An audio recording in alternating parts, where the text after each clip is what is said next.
Hello guys, welcome to success by Shikha my official YouTube channel. और मैं हूं शिखा और इस क्लास में आज हम लोग बैंकिंग अवेयरनेस के बारे में देखेंगे। क्योंकि मेरा डेली करंट अफेयर्स का एक वीडियो आता ही था और डेली आता ही है, आप लोग उसको भी देखा कीजिए। और मैंने सोचा कि बैंकिंग अवेयरनेस का भी क्लास लाना चाहिए, क्योंकि बैंक के एग्जाम में जो है 14 से 15 नंबर के क्वेश्चन मेंस में यहाँ से पूछता है।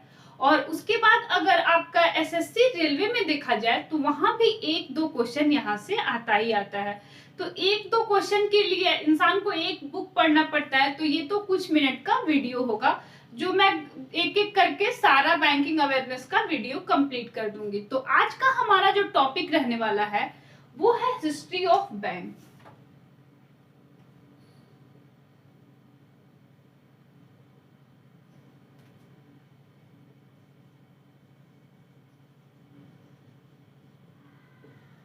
तो हिस्ट्री ऑफ बैंक का हम लोग एक एक करके सारे बैंक का हिस्ट्री देखेंगे, कौन बैंक कब आया, उसका एस्टेब्लिशमेंट ईयर, सारा कुछ देखेंगे। तो सबसे पहले हम लोग स्टार्ट करते हैं कि आखिर बैंक, अगर बैंक के बारे में पढ़ रहे हैं तो सबसे पहले ये देखेंगे कि बैंक होता क्या है।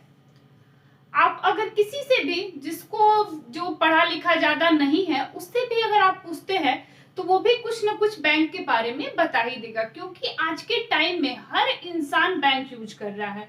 वो सिंपल डिफिनेशन इतना तो बता ही देगा कि वहां से हम लोग को कुछ काम पड़ता है तो हम लोग लोन लेते हैं, हमारे पास अगर पैसा रहता है तो वहां जमा करते हैं, तो बैंक हमें कुछ परसेंट जो है इंटरेस्ट देती है।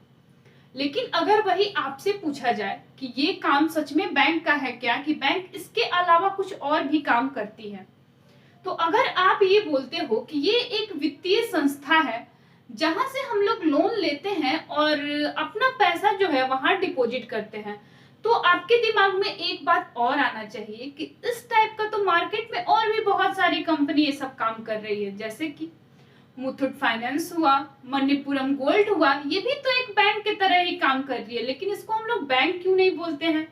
तो अगर आप सच में बैंक का डेफिनेशन दे रहे हैं तो आपको ये बोलना पड़ेगा कि it is a financial institution that accept deposit and grant loan. और एक और टर्म इसमें ऐड करना है जो कि आपके लिए बहुत इंपॉर्टेंट रोल प्ले करने वाला है, वो है बैंकिंग रेगुलेशन एक्ट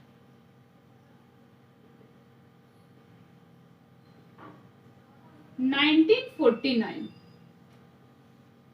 अगर जब आप ये ऐड करते हो बैंक के डिफिनेशन में, तब जाके आपका बैंक का डिफिनेशन कंप्लीट होता है। क्योंकि जो भी ये मणिपुरम गोल्ड, मुथूट फाइनेंस जो ये काम कर रहे हैं, ये बैंक नहीं है, लेकिन अगर बैंक की तरह जो काम कर रहा है उसको जो है ये एक्ट किसके द्वारा लाया गया, तो ये act reserve bank of India के द्वारा लाया गया एक्ट है।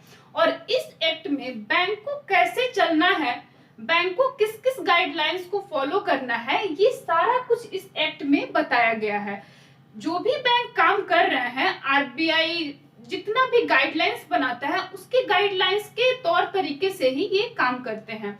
आप न्यूज़पेपर में पढ़ते होंगे या न्यूज में सुनते होंगे कि इस बैंक पे आरबीआई ने 300 करोड़ का जुर्माना लगाया। तो जुर्माना क्यों लगा दिया? इसलिए लगाया कि वो आरबीआई के गाइडलाइंस को फॉलो नहीं किए, इसलिए बैंक पे जुर्माना लगाया गया। तो क्या करती है आरबीआई? पहले 2-4 बार जुर्माना लगाती है कि आपको ये काम नहीं करेंगे, अगर करेंगे तो इस पे जुर्माना लगाया जाएगा। उसके बाद भी अगर कोई बैंक नहीं मानता है ये बात, तो आरबीआई उसका लाइसेंस सीधे रद्द कर देती है। तो ये तो हमारा हो गया बैंक का डिफिनेशन। क्योंकि बैंक का डिफिनेशन अगर आपको देना होगा तो ये चीज सबसे ज्यादा इंपॉर्टेंट है कि ये, क्योंकि सब कुछ अगर आप बता दे रहे हो कि वहां से आप गोल्ड लोन ले रहे हो या कुछ भी बता रहे हो, लेकिन ये चीज जो है ये सबसे ज्यादा इंपॉर्टेंट है। यहाँ तक कि एग्जाम में भी ये क्वेश्चन पूछता है। अगर आप इंटरव्यू देने भी जाएंगे वहां भी आपसे पूछ लेगा कि बैंक किस अधिनियम के तहत काम करता है, तो बैंकिंग रेगुलेशन एक्ट 1949 के तहत सारा बैंक काम करता है। अब हम लोग बैंकिंग हिस्ट्री के बारे में देखते हैं। अगर आपसे बैंक हिस्ट्री पूछा जाए कि सबसे पहला जो है वो कौन सा बैंक आया हुआ था, तो चलिए हम लोग देखते हैं कि हमारे इंडिया में जो है वो पहला बैंक किसके द्वारा लाया गया था।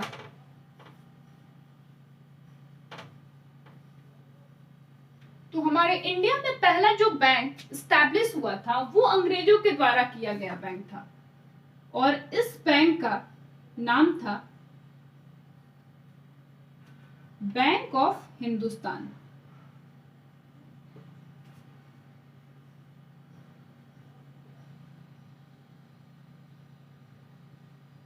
अगर इसका एस्टैब्लिशमेंट ईयर पूछे तो ये है 1770 ईस्वी में। कि अभी रेलवे के एग्जाम में ये क्वेश्चन भी पूछा था कि अपने देश का जो है वो पहला बैंक कौन सा था, तो ये बैंक, देश का पहला बैंक जो था वो आपका था बैंक ऑफ हिंदुस्तान। और इस बैंक को क्यों लाया गया था, तो आप सुने होंगे कि ईस्ट इंडिया कंपनी का गठन जो है वो अंग्रेजों द्वारा किया गया था। और कब किया गया था, तो ये 1600 ईस्वी में अंग्रेजों द्वारा ईस्ट इंडिया कंपनी का गठन किया गया था। और गठन होने के बाद कोई भी अगर आप बिजनेस करते हैं तो आपके पास अगर सेविंग अकाउंट है तो आप करंट अकाउंट खोलते हैं, क्योंकि बिजनेस में कभी पैसा आपको दिन भर में 2-3 बार निकालना भी पड़े, कभी 2-3 बार रखना भी पड़े, तो इसलिए आप लोग सेविंग अकाउंट नहीं करंट अकाउंट खोलते हैं। तो ये तो हम लोग करंट अकाउंट, सेविंग अकाउंट के बारे में बाद में पढ़ेंगे, लेकिन हम लोग अभी देखते हैं कि जब अंग्रेज ईस्ट इंडिया कंपनी का गठन किए तो फिर उनको अपनी कंपनी अच्छे से चलाने के लिए उन्होंने सोचा कि क्यों न एक बैंक का गठन किया जाए, तो उन्होंने इस बैंक का गठन किया। अब देखते हैं कि दूसरा अंग्रेजों द्वारा एस्टैब्लिशमेंट किया हुआ बैंक कौन सा है, तो ये आपका है जनरल बैंक ऑफ इंडिया।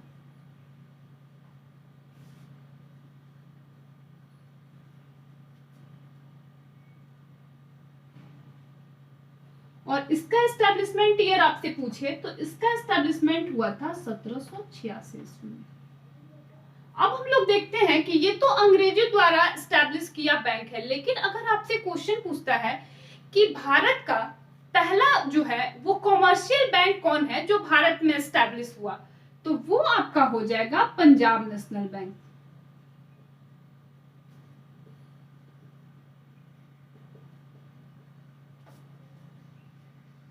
और इसका एस्टैब्लिशमेंट ईयर पूछे तो ये हुआ था आपका 1894 ईस्वी में। अब बहुत लोगों को कंफ्यूजन है कि हमारे देश का पहला जो एस्टैब्लिशमेंट हुआ बैंक था, जो एस्टैब्लिश हुआ, वो इलाहाबाद बैंक था या पंजाब नेशनल बैंक था। तो कमर्शियल बैंक अगर आपसे पूछता है एग्जाम में तो आपका ये होगा पंजाब नेशनल बैंक। और इलाहाबाद बैंक जो है ये 1865 में एस्टैब्लिश हो गया था, लेकिन ये कॉमर्शियल बैंक नहीं था, ये आपका एक ज्वाइंट स्टॉक एक्सचेंज का ये बैंक था। अगर कॉमर्शियल पूछे तो आपका होगा पंजाब नेशनल बैंक। अब देखते हैं कि पंजाब नेशनल के बाद जो है इंडिया में कौन सा बैंक एस्टैब्लिश हुआ, तो इसके बाद हुआ बैंक ऑफ इंडिया।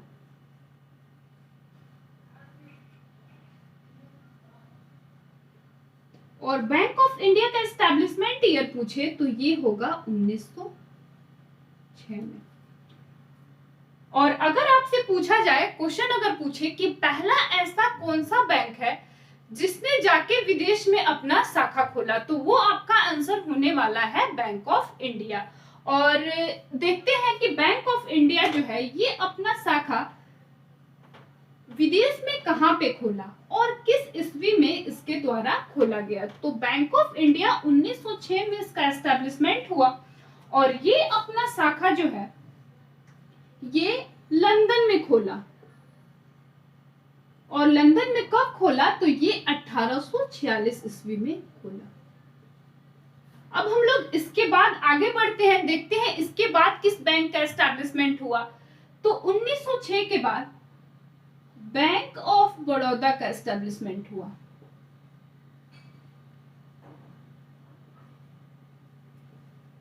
और इसका एस्टैब्लिशमेंट ईयर आपसे पूछे तो ये 1908 में हुआ। 1908 के बाद हमारे देश में फिर किस बैंक का एस्टैब्लिशमेंट हुआ, तो वो हुआ आपका सेंट्रल बैंक ऑफ इंडिया। और सेंट्रल बैंक ऑफ इंडिया का एस्टैब्लिशमेंट ईयर हम लोग देखते हैं तो सेंट्रल बैंक ऑफ इंडिया 1911 में खुला था।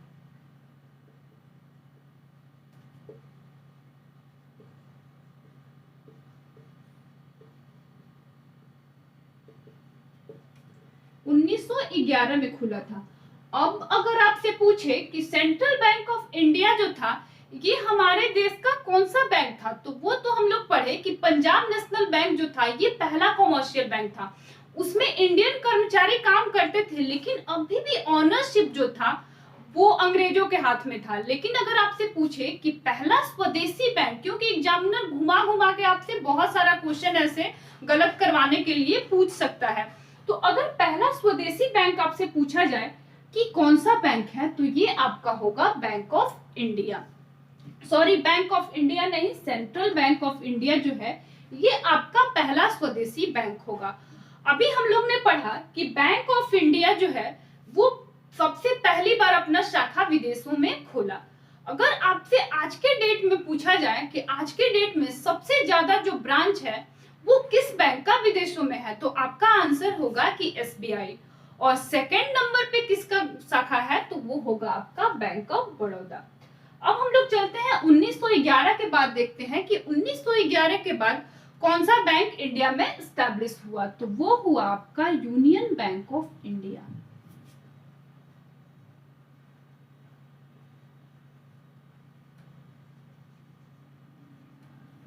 और यूनियन बैंक ऑफ इंडिया का एस्टैब्लिशमेंट ईयर आपसे पूछे तो ये होगा 1919 ईस्वी में। और ये जो है इसका उद्घाटन जो है यूनियन बैंक ऑफ इंडिया का किसके द्वारा किया गया था, ये क्वेश्चन एग्जाम में आया भी है, तो ये महात्मा गांधी जी के द्वारा किया गया था।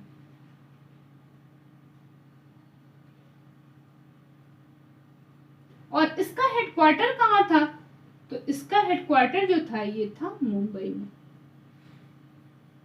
अब इतना तो हम लोग बैंक के बारे में देख लिए कि कब कौन सा बैंक आया। अब इसके बाद देखते हैं हम लोग जिसको आज हम लोग एसबीआई के नाम से जानते हैं, तो एसबीआई का पहले नाम क्या था और किन किन बैंकों को मर्ज करके उस टाइम जो है एसबीआई बना था। अभी एसबीआई का गठन तो बाद में, पहले एसबीआई को इंपीरियल बैंक ऑफ इंडिया के नाम से जानते थे। और इंपीरियल बैंक ऑफ इंडिया के पहले जो है एसबीआई कितने भागों में विभक्त था उसके भी बारे में हम लोग जानेंगे।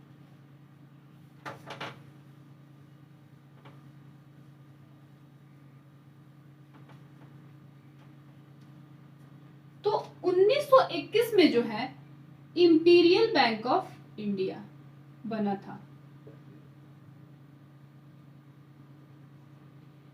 जिसको हम लोग आज के टाइम में एसबीआई के नाम से जानते हैं। तो ये 1921 में बना था। और ये किन किन बैंकों को मर्ज करके बना था, तो पहले प्रेसिडेंसी बैंक बोला जाता था। और प्रेसिडेंसी में कितने बैंक थे, तो टोटल 3 बैंक थे। पहला कौन था, तो ये था बैंक ऑफ बंगाल। दूसरा कौन था, तो ये था बैंक ऑफ बॉम्बे।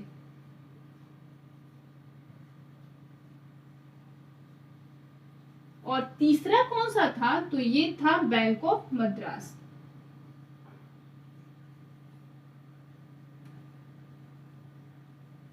और इन तीनों को मर्ज करके जो है 1921 में इंपीरियल बैंक ऑफ इंडिया बनाया गया था।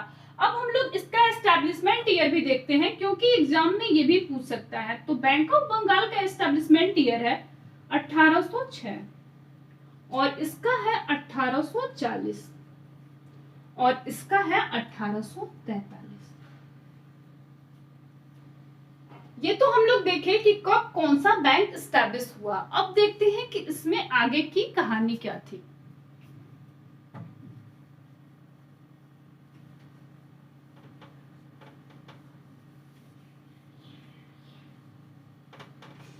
अब इसके बाद क्या हुआ कि उस टाइम पे बैंक खोलना सबसे आसान हो गया। ये सब तो बैंक खुल गए, लेकिन इसके बाद जिसको मन होता था वो बैंक खोलना स्टार्ट कर दिया। और उसके बाद क्या हुआ कि बैंक के लिए कोई भी रूल रेगुलेशंस नहीं थे कि आपको किस गाइडलाइंस को फॉलो करना है और क्या करना है। और बैंक पब्लिक का पैसा लेता था, अगर उसको लगता था कि अब हम लॉस में जा रहे हैं तो वो पैसा लेके भाग जाता था।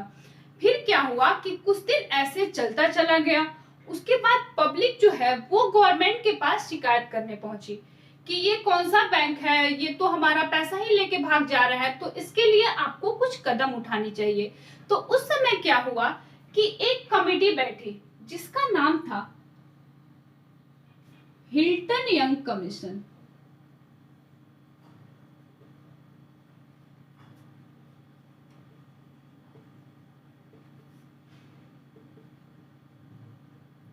सॉरी, हिल्टन यंग कमेटी इसका नाम था, हिल्टन यंग कमेटी। और इसका एस्टेब्लिशमेंट कब हुआ? ये एक्ट आया 1921 में, और इससे बोला गया कि आप कुछ ऐसा कीजिए जिससे बैंक फ्रॉड ना करे। तो ये पूरा रिसर्च किया कि क्यों सारे बैंक फ्रॉड कर रहे हैं। तो ये अपने रिसर्च में ये पाया कि कोई सा भी अगर काम हो रहा है तो एक बॉडी होना चाहिए जो उसको अच्छे से रेगुलेट करे, उसको बताए कि कहाँ आप क्या गलत कर रहे हैं। आप अगर अपने आप पे एग्जांपल लीजिए, तो अगर आपके मम्मी पापा आपको अच्छे से गाइड नहीं किए, जो भी आपको मन किया बचपन में करते चले आए, तो फिर बड़े होके क्या होगा? बड़े होके आप कुछ कर नहीं पाएंगे, क्योंकि आपका शुरू से ही गाइडलाइंस खराब रह गया है। तो पहले बैंक के भी साथ यही था, कोई भी किसी का भी अच्छा गाइडलाइंस नहीं रहा और वो चलते चलते फिर डूब जाते थे। तो इन्होंने यही निष्कर्ष निकाला। तो हिल्टन यंग कमीशन आपका 1921 ईस्वी में आया। उसके बाद जितना भी ये गाइडलाइंस बनाया, गवर्नमेंट ने तो सुनी सब, लेकिन उसके बाद भी कोई बॉडी नहीं बनाई। और हिल्टन यंग कमेटी जो है ये 1926 में इसको पारित भी कर दिया गया, लेकिन इसके बाद भी जो है वो कुछ हुआ नहीं। ऐसे ही करके 1929-30 के आसपास अमेरिका में बहुत बड़ा रिसेशन आया। और अमेरिका का रिसेशन से इंडिया पे क्या प्रभाव पड़ा कि इंडिया के जितने भी बैंक थे और जितने भी पब्लिक के पैसे बैंक में थे, यहाँ क्या था कि इंडिया के लोग इंडिया में पैसा नहीं रखते थे, ये अमेरिका में पैसा लगाते थे और यहाँ से उनको इंटरेस्ट ज्यादा मिलता था। तो जैसे ही रिसेशन अमेरिका में आया, इनका सारा पैसा डूब गया। उसके बाद सरकार का दिमाग खुला कि अब तो हमें कुछ बड़ा कदम लेना चाहिए। तो बड़े कदम के तौर पे क्या आया? तो हिल्टन यंग कमेटी के अनुसार इन्होंने बोला था कि एक बॉडी ऐसा होना चाहिए जो सारे बैंक को रेगुलेट करे। तो उसके बाद जो बॉडी बन के आई उसका नाम था रिजर्व बैंक ऑफ इंडिया।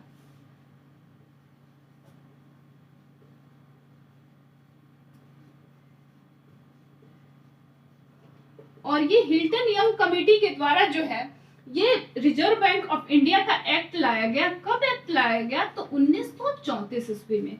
और इस एक्ट को पारित कब किया गया? तो 1935 ईस्वी में किया गया। और उस समय जो था आरबीआई का हेडक्वार्टर कहाँ था? तो उस समय आरबीआई का हेडक्वार्टर कोलकाता में था, जो कि 1937 में इसका हेडक्वार्टर कहाँ कर दिया गया? तो 1937 में इसका हेडक्वार्टर मुंबई आ गया।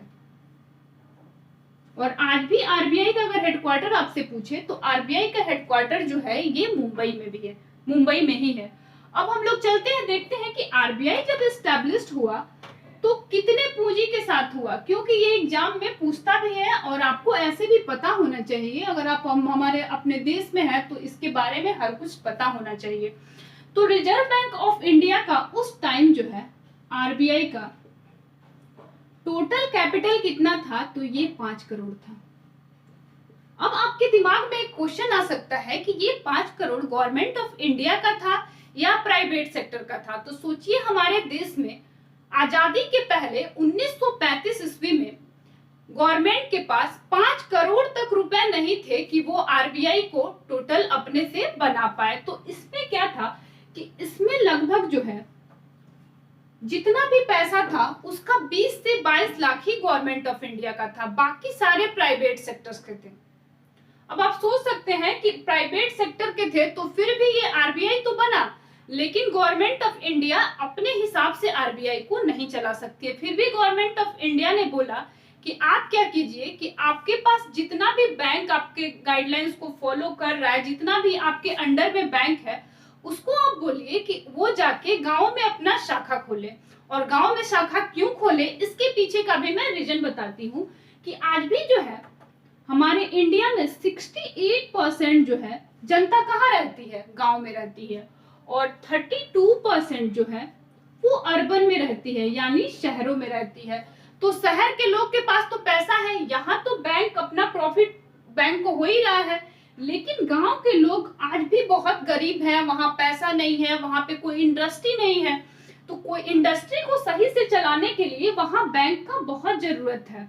और इससे क्या होगा कि एजुकेशन लोन लेके बच्चे वहां पे पढ़ पाएंगे, आप अगर वहां एग्रीकल्चर लोन देते हैं तो उससे भी क्या होगा कि किसान अच्छे से कृषि कर पाएंगे, उसके बाद अपने अनाज को बेचेंगे तो उनके पास भी पैसा होगा, वहां पे भी लोग छोटे मोटे जो है वो व्यवसाय कर पाएंगे। इसके लिए गवर्नमेंट बोली आरबीआई को कि आप अपने जो भी आपके अंडर में बैंक काम कर रहे हैं उसको बोलिए आप गांव में जाके अपना ब्रांच खोलें। आरबीआई ने ये बात सुनी, उसके बाद कोई भी बैंक जाने का नाम नहीं ले रहे थे, क्योंकि प्राइवेट सेक्टर में क्या होगा, प्राइवेट सेक्टर हमेशा प्रॉफिट का सोचती है।